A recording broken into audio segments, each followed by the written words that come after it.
Welcome in. It's time for another edition of the Morning Espresso on the SDH Network, brought to you by our friends at Oglethorpe University, Atlanta's premier undergraduate learning experience and soccer powerhouse. I'm Jason Longshore.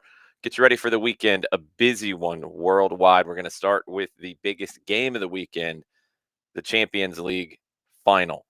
First time in Champions League that Inter and PSG have ever met. Second final between teams from France and Italy. PSG have never won the competition. It's been the white whale for them as of late. Inter has won it multiple times, and they will be looking to do that again, even though they go into the final as underdogs here. One little interesting bit of trivia: the four occasions that the European Cup or Champions League final has been held in Munich, a first time winner has been crowned. Nottingham Forest, Marseille, and Borussia Dortmund, and Chelsea, all first time winners in Munich of this trophy. Very interesting. Inter, I mentioned, are the underdogs, but they were also the underdogs against Bayern and Barcelona, so they don't really care. This is the oldest roster in Europe's top five leagues. Inter, average age of 29.4 years old. Seven of the 11 players who are expected to start tomorrow were in the Champions League final 2 years ago against Manchester City. Feels like maybe this is the end of a window for Inter. Their performances, being an older team, have declined in the second half of the season as well. And they ended up losing out in Coppa Italia, losing out in Serie A. This is the last one after talking about a treble for a long portion of the season. PSG, absolute opposite end of that age spectrum. They're the fourth youngest team in Europe's top five leagues, average age of 24.4, maybe ahead of schedule after the departure of Kylian Mbappe, Lionel Messi, Neymar before that. It's all come together for PSG under Luis Enrique this year. I think he's been the best manager in the world. I think PSG have been the best club in the world in the second half of the season, the first half of the calendar year. One other interesting element to this match is the extreme difference in how often these two teams dribble and take players on. Inter last in Europe's top leagues in doing that. PSG second and first in the Champions League in doing it. Inter last in that. The thing about PSG, and the reason why I mentioned the dribbling portion of it, go back to PSG last year with Kylian Mbappe, who was amazing, scored a ton of goals. Little predictable in terms of PSG is going to get the ball to Mbappe. Mbappe is going to make something happen. Okay. That's not the case anymore. You've got four excellent dribblers all running at you. You have a team that is a bunch of monsters in the counter press, something Mbappe did not like to do. And I know everybody by now has seen the clip of Luis Enrique trying to explain it to Mbappe, and it just kind of went in one ear and out the other. Luis Enrique's also played Ousmane Dembele in central areas. He's two-footed. You don't know which side he's going to go in those dribbles. He also doesn't mind coming short, picking up the ball, and then turning and dribbling from a deeper position. He scored 33 goals in all competitions. If he carries PSG to the title here, you're talking about a potential Ballon d'Or winner with how good he has been. Now, here's the other side of it for Inter. They've been great on set pieces. Set pieces were really big in getting past Bayern and Barcelona. PSG, they struggle to defend set pieces. So lots of interesting little pluses and minuses in this matchup. PSG, the favorite. I think they're going to get the win. I do really like their football. I do really like the job that Luis Enrique has done. And if you know his personal story, just an amazing person and an amazing story of triumph for him personally. We'll see if that's it for PSG on Saturday. Cannot wait to see this one. I'm really looking forward to it. Two teams that I don't have like an emotional connection to, but a game where you have two very different styles of play, two very different approaches. Usually that makes for a great, compelling match. And I'm looking forward to watching this on Saturday afternoon. You can watch on CBS, coverage all over Paramount Plus as well. Saturday night, a very, very important game. Not quite as lucrative as the Champions League final, but it's pretty lucrative. LAFC and Club America, the play in match for the Club World Cup. Bottom line, winner's going to bank about 10 million bucks. They'll then be in the mix for the share of the 125 million prize pot for the Club World Cup. They'll go into a group with Chelsea, Flamengo from Brazil, and Esperance from Tunisia. Richest game in North America ever. LAFC kind of bumpy early on, but they're in fourth place in the Western Conference, 6 wins, 4 losses, 5 draws for Steve Cherundolo and the black and gold of LAFC. 8-game unbeaten streak right now, and they've only lost one time at BMO Stadium this year. Now, this game is at BMO Stadium, but there will be tons of Club America fans because it is structured as a neutral site match, even though it's LAFC's home stadium. A little bit of conversation about that. That was the best way they could get this game played and guarantee all the things that they have to guarantee in this match for a FIFA competition. Denny Boanga, 10 goals in all competitions. Of course, him out on the break is going to be a problem for Las Aguilas. They're coming in after a 34-point Clausura campaign. They finished second in the overall Liga MX table. In the playoffs, they lost in the final 2-0 to Toluca. They were looking for their fourth straight Liga MX title. So they come in a little wounded, maybe a little angry, maybe a little ticked off. Alex Zendejas, the U.S. men's national team winger, he led Las Aguilas in goal contributions in the Clausura, 12, and he added 2 more in the Liguilla in the playoffs. Feels like a really evenly matched game here. That's at 10:30 on Saturday night. You can watch on DAZN. Let's get into the Club World Cup a little bit deeper. Lots of news this morning relating to Club World Cup teams. We'll start with Real Madrid. When we started talking about Trent Alexander-Arnold to Real Madrid and in time for the Club World Cup, it was being discussed that a $1 million payment was going to be required to go from Real Madrid to Liverpool to get him essentially 2 weeks early to be able to play in the group stage of the Club World Cup because his contract ends June 30th, and you can register players in the middle of the tournament for the knockout stages. 3 games. That's what you're getting him for. 3 games. The price kept going up. There were reports it was going to be $5 million. Well, nope. It's going to be, according to the reports this morning, as the deal has been confirmed, $11.4 million for 3 games. And it's going to cover remaining salary and bonuses that he's owed. Real Madrid wants Club World Cup in a big, big way to pay this much money literally for 3 games against Al Hilal, Pachuca, and Red Bull Salzburg. 3 games that Real Madrid would be favored overwhelmingly without Trent Alexander-Arnold. They are doing this to get him in to wreck shop in this tournament. They won the first ever European Cup. They won the first ever Intercontinental Cup. Real Madrid wants the first ever Club World Cup in this format, and they're spending money to do it. They still have some other deals they're trying to get finalized, but they will have Trent Alexander-Arnold after paying up a lot of money to get him for the 3 group stage games because they were going to have him for the knockouts anyway.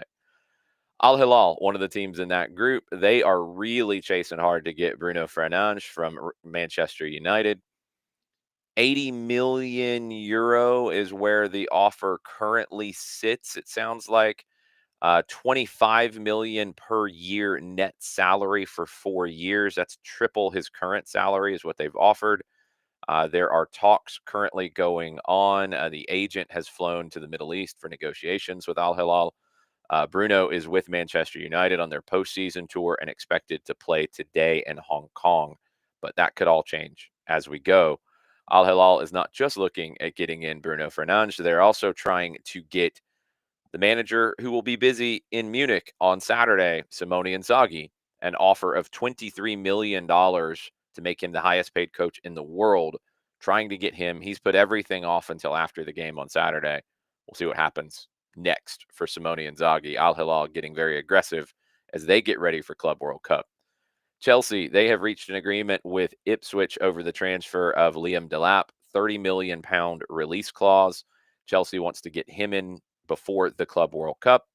Some other deals that are trying to get done before that as well. We've got some managerial news too. Pachuca, they moved on from Guillermo Almada. I believe he stepped down, disagreements between the two.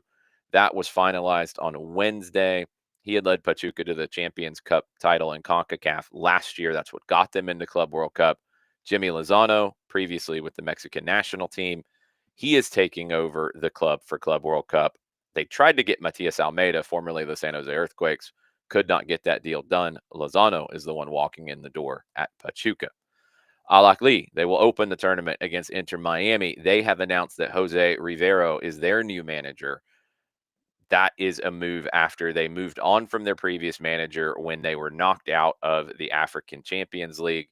Rivero coached the Orlando Pirates in South Africa last season. He's replacing Marcel Koller, who was let go by Al Ahly last month. They also, Al Ahly, they secured their record-extending 45th Egyptian Premier League title. They won 6-0 on the final day of the season over Farco. They're also three straight Egyptian Premier League champions here. 45 in total, three straight. They have their new manager coming into the Club World Cup. The team that knocked them out of the African Champions League, Mamelodi Sundowns, they are playing the second leg of the African Champions League final on Sunday against Pyramids FC in Cairo. First leg finished 1-1. Sundowns have been a team that has been high scoring this year. Can they be good enough defensively to get the win on the road? We'll find out on Sunday. You can watch on BN Sports and on Fanatis. Let's go back to Spain. Atleti, Clement Lenglet. He is back in Barcelona to try to sort out his future. He was on loan at Atleti this past year. He wants to stay. He wants to stay past the group stage of the Club World Cup. His loan is through June 30th, which would give him the three group games. Played 34 matches this season, scored 3 goals, had 2 assists. He wants to play in the knockout rounds. Lenglet said he wants to stay in general. Barcelona open to that. Talks are ongoing. They're trying to get this deal done quickly to not have it hanging over anyone's head. Juventus, they're in the Club World Cup. Their managerial carousel situation has gotten very weird because the top 10 teams in Italy had questions about what was going to happen with the man in charge. Some had to convince people to stay. Some are in the market for new ones. Juventus is in the market, but it's a complicated market at the moment. They thought they were going to get Antonio Conte. He's going to stay at Napoli now. So is Igor Tudor going to be the guy who coaches in Club World Cup? Sounds like he's open to it now. His agent has said that this week. Earlier, he indicated that he wasn't interested because he's not going to get the long-term job. Well, now he might get the long-term job because there might not be anybody else. Also, you have the issue of their sporting director, Cristiano Giuntoli. He might be replaced as well very soon. So Juventus, lots of a big lack of clarity in what things look like for Club World Cup for them. Manchester City, according to DAZN, the broadcaster of the Club World Cup, they reveal that City and Milan have reached an agreement over the transfer of Tiani Reinders to City ahead of Club World Cup. Deals expected to be 70 million euro in total, bonuses included in that, just down to the final details. City's been clear they want to get deals done ahead of Club World Cup, and they're kind of in the same situation as Madrid in terms of having a disappointing season by their standards. They see Club World Cup as the start to a new era, and they want to go and spend some money and get deals done ahead of that to be ready. Benfica, they are going to have Angel Di Maria for the Club World Cup, but after that, and I knew he was leaving Benfica, this part's not a shock. The shock is that he's going back to Argentina to play for his first club, Rosario Central. He will be back there when Club World Cup is done for Benfica. Could be in mid-July when the Argentine new season gets started. Could be a little bit later, depending on how deep Benfica gets in the tournament. But that will be his adios to Benfica. Let's stay in Argentina. River Plate, and we involve PSG in this one as well. River has known that Franco Mastantuono, the 17-year-old who has caught everybody's attention, they've known he's going to go sooner rather than later, but it's looking like PSG might be pushing that sooner part of things. $45 million buyout clause, that's available in this transfer window for whoever wants it. PSG ready to cut the check, and they might want to bring him in for Club World Cup. Now you've got alarm bells going off at River Plate. This is a player who was great in the South American U17s for Argentina. He could be getting into the national team. He will be playing in the Club World Cup right now for River. He wants to stay at River until December of this year. That would be through the Clausura in the Argentine league season. That would also be through the knockout rounds of the Copa Libertadores. You see this happen a lot, and we had this conversation in MLS about guys not wanting to leave in midseason, clubs not wanting to let guys go in midseason. Well, MLS isn't the only league in the world that happens to.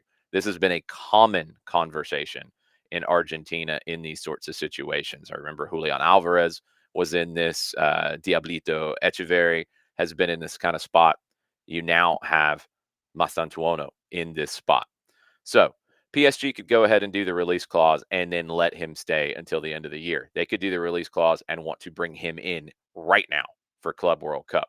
So River is on pins and needles waiting to see, are they going to have Mastantuono not even just for Libertadores and for the Clausura? Are they going to have him for the Club World Cup that starts in 3 weeks? Going to get interesting between PSG and River Plate. That's your Club World Cup update. Don't forget FIFA.com/tickets. Some new ticket deals, some very good pricing on ticket deals as well. If you're trying to get in the building at Mercedes-Benz Stadium, June 16th, Chelsea will play the winner of LAFC and Club America. June 19th, Miami will play Porto. Really interesting game in that group. June 22nd, Al Ain from Abu Dhabi will play Manchester City, and then 3 knockout games after that. Really excited about this event as we get closer, and now things are starting to feel very, very real, like they're going to feel on the field for LAFC and Club America on Saturday night. Other news as we wrap up this edition of the Espresso: the U.S. youth national teams, the U20 men know what their route is in the World Cup later this year. They're going to face New Caledonia, France, and South Africa. Tournament will be held September 27th through October 19th. It is in the middle of the season. Clubs are not obligated to release players for this because it's a youth World Cup.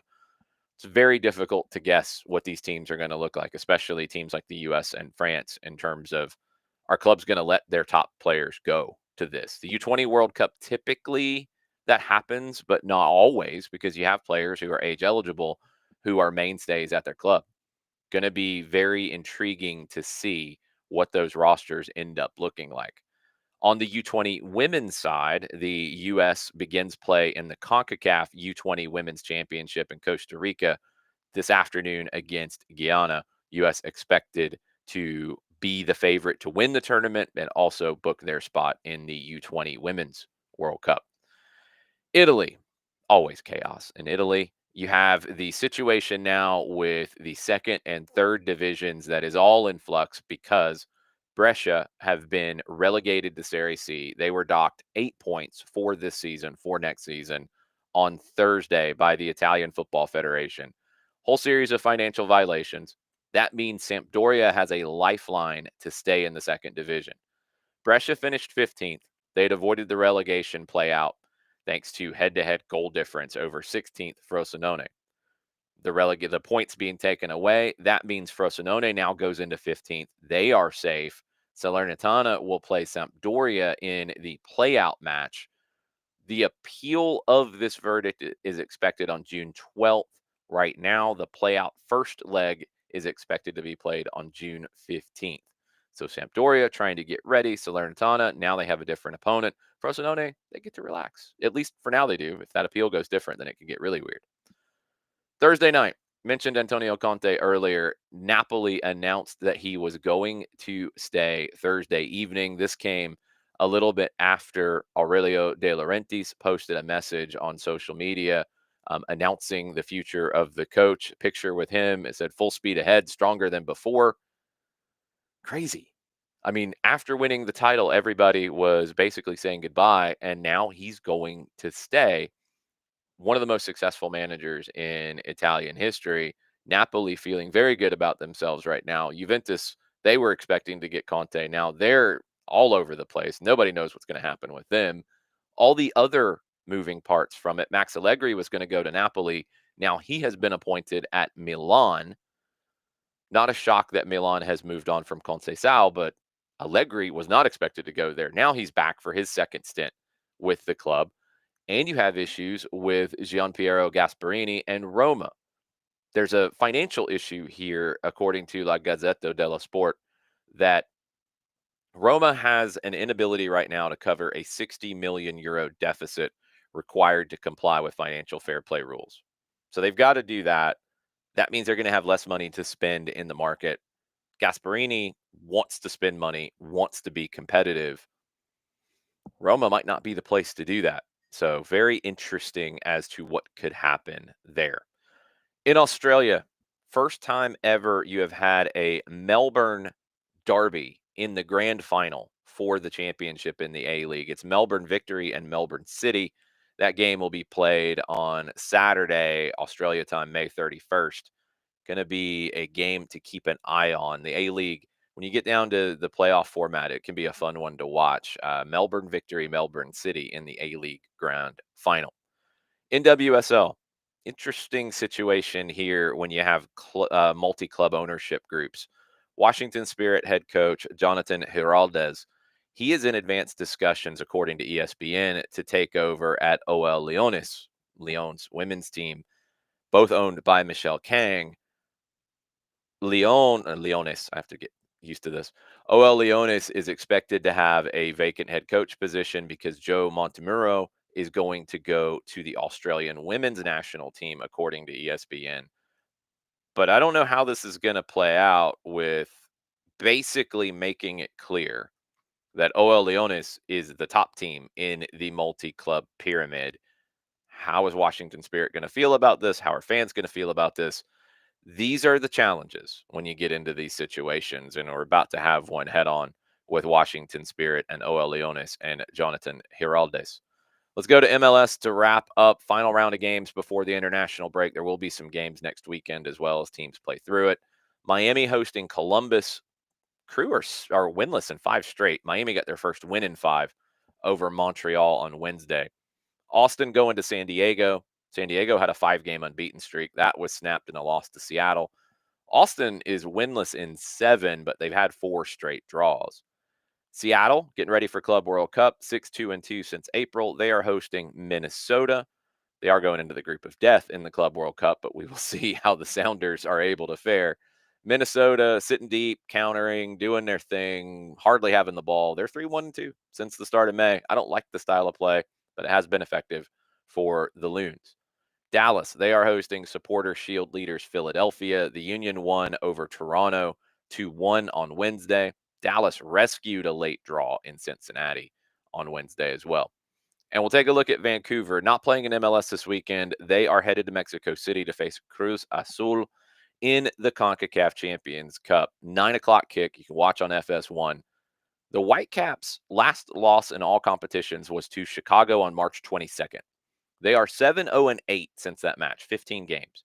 They've only lost 2 games in all competitions in 2025. They lost their first game in their CONCACAF journey to Saprissa. Jesper Sorensen and the job he has done is incredible. 15 unbeaten. They go on the road again where they have had success. They go on the road in the final to play Cruz Azul. 9 o'clock, Sunday night. Watch on FS1. And yeah, I think it will be MLS for the Caps. I think the Couch Ultras will be rallying the troops, and the Vancouver Whitecaps will be cheered on by most of MLS. Maybe not Toronto and Montreal. I don't know. We'll have to be very interested to see what the reaction is out of those 2 Canadian cities. But I think everybody else in MLS is okay with the Whitecaps. Atlanta United this weekend at Red Bull Arena in New Jersey. Pre-game coverage starts at 6:30 on 92.9 The Game and the Odyssey app. Kickoff at 7:40 with myself and Mike Conti up there. The Twos play today starting at 5 o'clock against Red Bull 2. We will hopefully have radio coverage of that one as well, starting probably right before 5 o'clock. Fingers crossed on travel plans for that. Decatur FC, home tonight in Decatur. Georgia Impact at Chattanooga tonight, but then home on Sunday. Lots of WPSL in the area as well. Thank you for watching. Thank you for reading. Thank you for listening. Thank you for supporting the SDH Network. We will be back on Monday with another edition of the Morning Espresso. Y'all have a good weekend.